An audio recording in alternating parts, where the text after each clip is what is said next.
new study in the Journal of Medical Internet Research shows how Rutgers Health is examining why many patients continue using popular weight loss medications, even when they experience uncomfortable side effects. Researchers found that people who lose weight on the drug are motivated to continue taking the drug.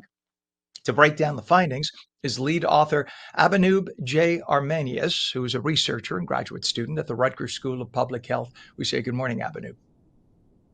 Good morning. Thank you so much for having me.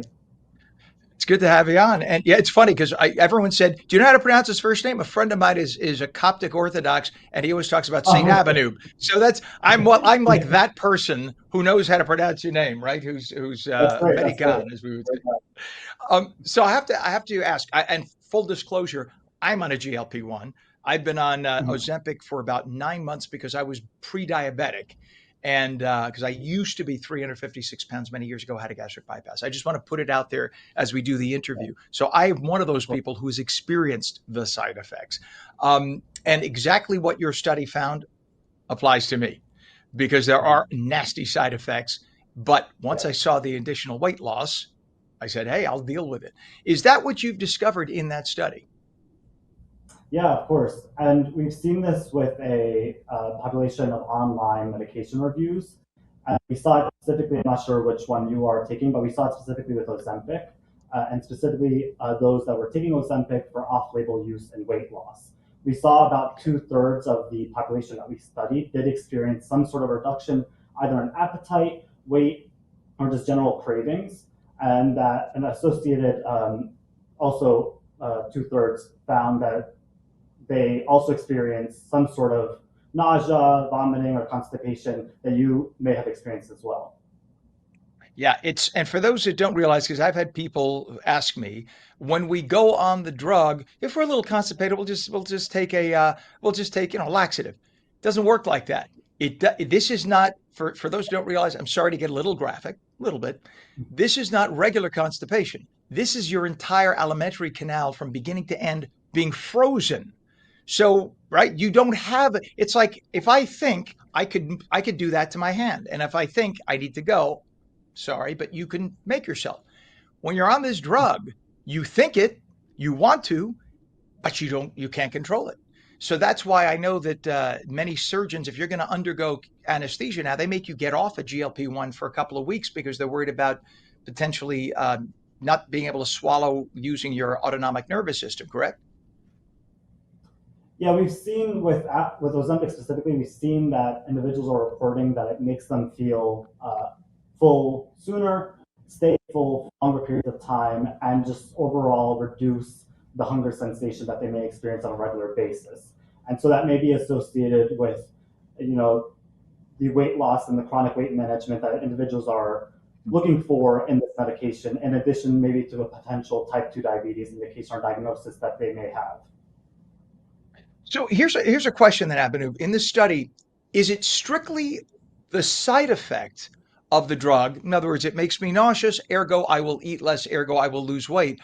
Or does the peptide GLP-1 itself change the way your body treats glucose and absorbs it or excretes it?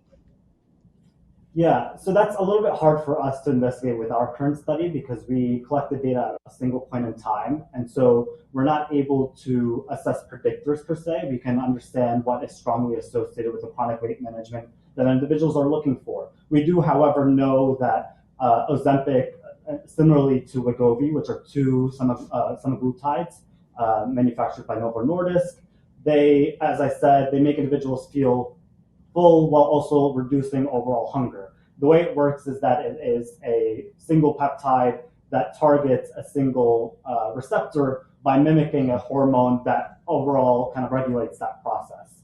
And so Yeah. that's kind of the evidence that we had going into it.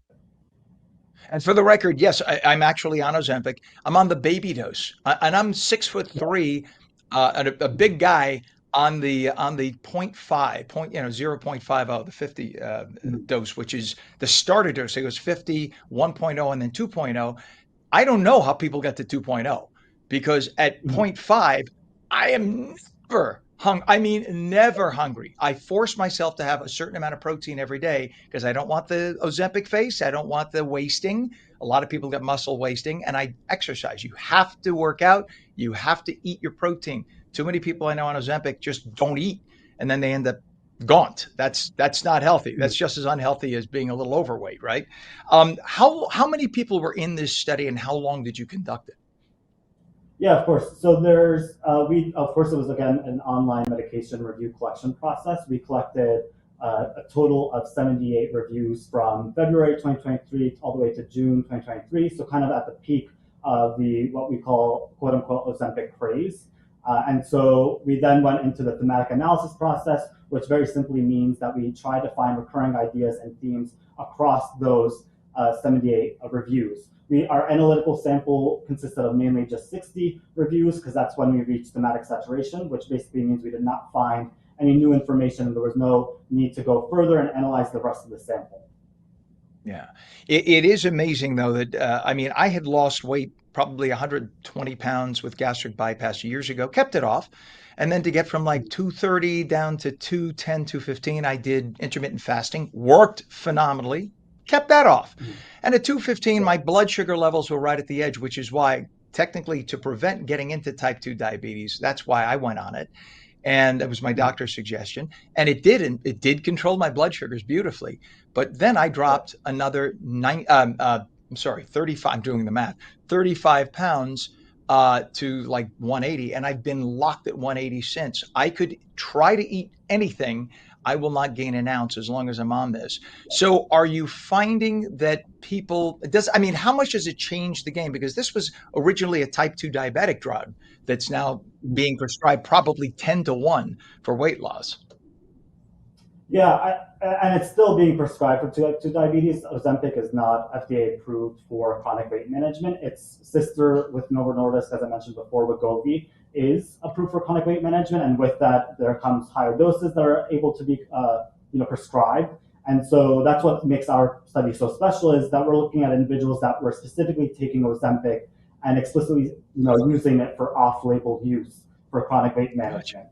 And so that's kind of Gotcha. why it's so interesting to get those trends out of this specific data population. We're down to about 10 seconds. What's a website that people can read the study in more detail? This is fascinating. Yeah, of course, they can visit the journal itself, the Journal of Medical Internet Research, and you could just search up patient perceptions of Ozempic using for weight loss. Good deal. Abanoub J. Armanious, researcher and graduate student at the Rutgers School of Public Health. Thank you for coming on this morning. Thank you so much for having me. Thank you. You bet.